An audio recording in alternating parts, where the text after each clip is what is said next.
മഹാകുംഭമേളയിൽ പുണ്യസ്നാനം നടത്താൻ ലക്ഷക്കണക്കിന് തീർത്ഥാടകരാണ് പ്രയാഗ്രാജിലേക്ക് എത്തുന്നത്. 30 കോടിയോളം തീർത്ഥാടകർ പുണ്യസ്നാനം നടത്തിയെന്നാണ് കണക്ക്. ഫെബ്രുവരി 3 നടക്കുന്ന വസന്തപഞ്ചമി ദിനത്തിനു വേണ്ടിയുള്ള ഒരുക്കങ്ങൾ അവസാന ഘട്ടത്തിലാണ്. കഴിഞ്ഞ ദിവസത്തെ അപകടം അന്വേഷിക്കുന്ന 3 കമ്മീഷൻ ഇന്ന് പ്രയാഗ്രാജിൽ എത്തി. പ്രയാഗ്രാജിൽ നിന്ന് നോബൽ മാരിക്കാരൻ തയ്യാറാക്കിയ റിപ്പോർട്ടിലേക്ക്. മഹാകുംഭമേള നടക്കുന്ന ത്രിവേണി ഘാട്ടിലെ ഒരു സ്നാനകേന്ദ്രമാണ്. ഇവിടെ ഈ തീരത്ത് നിരവധി ആളുകളാണ് പുണ്യസ്നാനം നടത്തിക്കൊണ്ടിരിക്കുന്നത്. രാവെന്നോ പകലെന്നോ ഇല്ലാതെ ആളുകൾ ഇവിടെ എത്തി സ്നാനം നടത്തി അവരുടെ തീർത്ഥാടനം പൂർത്തിയാക്കുകയാണ്. നമുക്ക് നിരവധി ആളുകളെ കാണാൻ കഴിയും. आप किधर से? बांग्लादेश से आए हैं। बहुत बढ़िया है, इस बार बहुत बढ़िया है, बहुत आयोजन किया गया है। हम बहुत घूमे, हम 6 दिन से इधर रह रहे हैं। ठंड कैसा है पानी में? बहुत ठंडा है. എന്തായാലും ദൃശ്യങ്ങൾ നമ്മൾ കാണുന്ന പോലെ തന്നെ സ്ത്രീകളും കുട്ടികളും പുരുഷന്മാരും ഒക്കെ അവരുടെ പുണ്യസ്നാനം നടത്തുകയാണ്.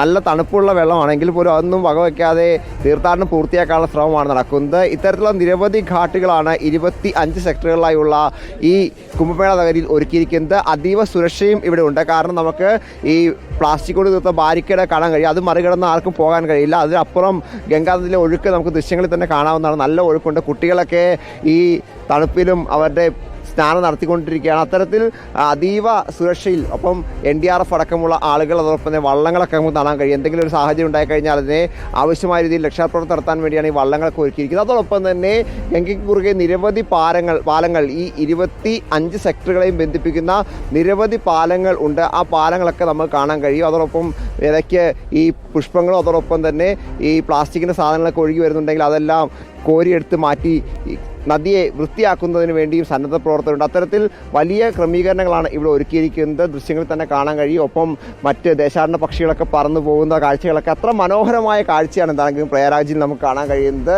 ഇത് മറുവശത്താണെങ്കിൽ നിരവധി കച്ചവടക്കാരുണ്ട്. ഈ പൂജയ്ക്ക് വേണ്ട സാമഗ്രികൾ വിൽക്കുന്നവർ, അതോടൊപ്പം തന്നെ തേങ്ങ അടക്കമുള്ള ഇവർക്ക് ആവശ്യമുള്ള സാമഗ്രികളൊക്കെ വിൽക്കുന്നവർ. അത്തരത്തിൽ നിരവധി ആളുകൾ ഈ കുംഭമേള കൊണ്ട് അവരുടെ ഉപജീവനം കൂടി നടത്തുന്നുണ്ട് എന്നത് മറ്റൊരു കാഴ്ചയാണ്. എന്താണെങ്കിലും പ്രയാഗ്രാജ് നമുക്ക് വലിയൊരു അനുഭവമാണ് ഈ മഹാകുംഭമേള നൽകിക്കൊണ്ടിരിക്കുന്നത്.